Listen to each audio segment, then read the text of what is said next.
अभिजीत अय्यर मित्रा नाम का व्यक्ति, जिसकी दुकान सिर्फ लोगों के बारे में झूठ फैलाकर चलती है, उस व्यक्ति द्वारा अभी कुछ समय पहले एक पॉडकास्ट में सौरव दास पर लगातार गलत आरोप लगाए गए, सौरव के घर को लेकर मिस इन्फॉर्मेशन फैलाई गई और उसी मिस इन्फॉर्मेशन के कारण आज सुबह कई यूट्यूबर्स, इन्फ्लुएंसर्स सौरव के घर पहुंच गए। उनमें से कुछ लोगों ने घर में घुसने की भी कोशिश की और अभिजीत अय्यर मित्रा, जिसको बड़ा मजा आता है इस तरह की उल्टी सीधे बातें फैलाने में, लोगों को भड़काने में, मिस इन्फॉर्मेशन फैलाने में, उसको हम ये बता देना चाहते हैं कि ये चीजें एक हद तक ही टॉलरेट की जाएंगी। आप सीजेपी के प्रवक्ताओं पर, हमारी टीम पर अगर इस तरह के झूठे आरोप लगाएंगे तो या तो आपके पास उनका प्रूफ होना चाहिए, वरना अगली मुलाकात सीधे आपसे कोर्ट में होगी। अभिजीत अय्यर मित्रा वही है जब हमारा पहला जो 6 जून को प्रोटेस्ट हुआ था, वहां पे उन्होंने एक लड़के को भेजा था जिसका नाम मयंक बताया जा रहा है। वो उस लड़के ने वहां पे आके मीडिया से बात करी थी, जहां पे उन्होंने भारत के लिए ऐसे स्टेटमेंट्स दिए थे जहां पे वो दंगे जैसी सिचुएशन क्रिएट करना चाहते थे। जब वो वीडियो वायरल हो गई सोशल मीडिया पे और जब राइट विंग सेल ही उस लड़के को ढूंढने लगे तो अभिजीत अय्यर मित्रा सामने आए और उन्होंने बोला ये मेरा जूनियर है, इसको आप लोग कुछ मत करो। और उन्होंने पूरा बचाने की कोशिश करी, बोला कि मैंने ही उसे वहां पे भेजा था ग्राउंड रियलिटी के लिए, लेकिन वो लड़का जो वहां पे वो करके गया था वो कोई ग्राउंड रियलिटी लेने नहीं आया था। उसके अगेंस्ट हमने दिल्ली पुलिस में अभिजीत अय्यर मित्रा और उस लड़के के अगेंस्ट एक कंप्लेन फाइल करी थी कि वो एफआईआर रजिस्टर करे under various sections of BNS, भारतीय न्याय संहिता, जो कि अभी तक दिल्ली पुलिस ने नहीं करी है लॉन्च। तो हम दिल्ली पुलिस से भी रिक्वेस्ट करेंगे कि वो देखें कि कैसे अभिजीत अय्यर मित्रा का कंडक्ट रहा है इस पूरे 1-1.5 महीने से, एंड इस पे as soon as possible act करें। तो जो दिल्ली पुलिस 15-15 साल के बच्चों को परेशान कर रही है, उसी दिल्ली पुलिस से निवेदन है कि अभिजीत अय्यर मित्रा के खिलाफ जो हमारी कंप्लेंट लॉन्च की गई थी, जहां पे उसने बकायदा मयंक को भेजा है भारत विरोधी नारे लगाने के लिए, हमारे आंदोलन को खराब करने के लिए, उसके खिलाफ सही धाराओं में एफआईआर दर्ज की जाए। अभिजीत अय्यर मित्रा के खिलाफ यूएपीए में केस दर्ज किया जाए, क्योंकि उसने वहां पर भारत विरोधी नारे लगवाए हैं और लगातार इस आंदोलन को वो खराब करने की कोशिश कर रहा है। हमारे प्रवक्ताओं को परेशान किया जा रहा है मिस इन्फॉर्मेशन फैलाने के लिए। तो दिल्ली पुलिस से हम रिक्वेस्ट करते हैं अभिजीत अय्यर मित्रा के खिलाफ तुरंत एक्शन लिया जाए। आशुतोष जी, एक मामला सामने आया है, पंजाब पुलिस ने सामने लाया है। उनका कहना ऐसा है कि 9 लोगों को उन्होंने गिरफ्तार किया है, जिसमें 8 लोग जंतर मंतर पर आए थे।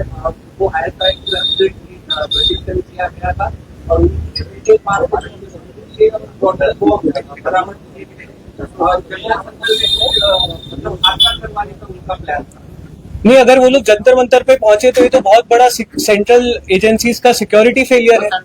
अगर आप देश के इतने सेंटर में जहां पर एक बहुत पीसफुल प्रोटेस्ट हो रहा है, वहां पे इस तरह के लोग अगर पहुंच गए तो ये तो बहुत बड़ा इंटेलिजेंस फेलियर है। इस मामले में तो गृह मंत्री को आकर सफाई देनी चाहिए, तमाम सिक्योरिटी एजेंसीज को आकर सफाई देनी चाहिए।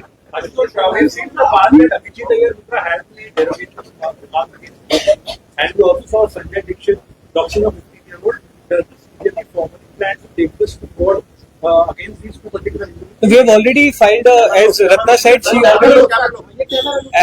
said, a complaint was already filed against Abhijit Ayyar Mitra and Mayank for the anti-national statements that were given on record.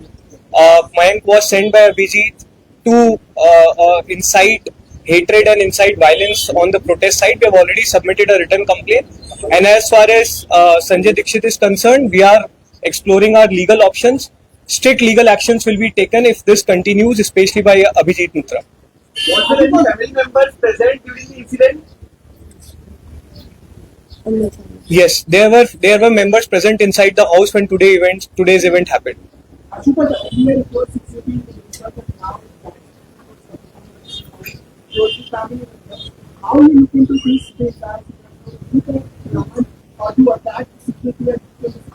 नहीं, हम इन लोगों से डरने वाले नहीं हैं। ये इनके एक बहुत क्लासिक प्लेबुक है, जहां पर ये पहले आपको कुचलने की कोशिश करते हैं, आंदोलन को दबाने की कोशिश करते हैं। आंदोलन इनसे दबा नहीं तो हमारे खिलाफ उल्टी सीधी बातें की गई, वो भी लोगों ने जब नहीं स्वीकारी तो ये लोग वायलेंस फैलाने की कोशिश कर रहे हैं। लगातार प्रोटेस्ट साइट पे भी आप लोगों ने देखा होगा किस तरह से हमारे कार्यकर्ताओं के सर फोड़े गए, दीपके पर जयपुर में हमला किया गया, उस पर दिल्ली में इंक फेंकी गई, और अब इस तरह की घटनाएं हो रही है जहां पर हमारे सीनियर लीडर सौरभ के घर पर लोग भेजे गए हैं, उन्हें परेशान किया जा रहा है, उनके खिलाफ एक पूरा कैंपेन चलाया जा रहा है, नफरत फैलाई जा रही है। ये बहुत क्लासिक प्लेबुक है, लेकिन हम सिर्फ इतना ही कहना चाहेंगे कि अब तो सुधर जाओ, अब तो देश ने भी तुम्हारी असलियत देख ली है। सही मुद्दों पर काम करो, जनता से बात करो। अगर अभी भी अपनी एनर्जी सिर्फ और सिर्फ हिंसा फैलाने में, झूठ फैलाने में लगाओगे तो तुम्हारी बची कुची इज्जत भी इस देश की जनता में खत्म हो जाएगी। Are you positive that the Delhi police will look into it, given their track record in such cases when they have gone after you? No, the Delhi police needs to answer this. It's almost been already a month and a half since the written complaint was given against Abhijit Mitra. So I am not sure why is Delhi police sleeping on that comment. On that complaint they need to register an FIR. This is a very serious issue. Anti-national statements were raised by someone who was sent by Abhijit. Has Saurabh left for Delhi? No, he's very much here. He's very much here. He's of course, as you can imagine, he's disturbed by what happened today morning. He's really concerned about the security of his family, and so are we. But we want to make this clear. हम इनसे डरने वाले नहीं हैं। इस तरह की हरकतों से आप इस देश की जनता में गुस्सा और बढ़ा रहे हैं, और देश की जनता अगर एक बार गुस्से में आ गई तो फिर आपकी सरकार की बची कुछ इज्जत भी खत्म हो जाएगी। इसमें पश्चिम बंगाल में भी एक आदमी को अरेस्ट किया गया है, और पश्चिम बंगाल पुलिस ने कहा है कि वो जंतर मंतर में जाकर पुलिस का इसका भी उसको ऑपोजिट कर दिया गया, जैसे पंजाब पुलिस ने पश्चिम बंगाल पुलिस ने डाले। क्या लगता है ये सब साजिश है या नहीं? बिल्कुल, अगर इस तरह की चीजें जंतर मंतर पर हुई हैं तो ये बहुत बड़ा सिक्योरिटी फेलियर है। अगर सेंट्रल दिल्ली में इतनी पीसफुल प्रोटेस्ट चल रही है, वहां पे इस तरह के एलिमेंट्स पहुंच गए, तो आप ये सोचिए कि देश की नेशनल सिक्योरिटी के लिए कितना बड़ा खतरा हो सकता है। तो बिल्कुल से इस मामले में होम मिनिस्टर को, प्राइम मिनिस्टर को आकर सफाई देनी चाहिए कि इस तरह के कौन से एलिमेंट्स थे जो जंतर मंतर तक पहुंचे और सरकार ने उनके खिलाफ फिर आगे क्या कार्रवाई की है।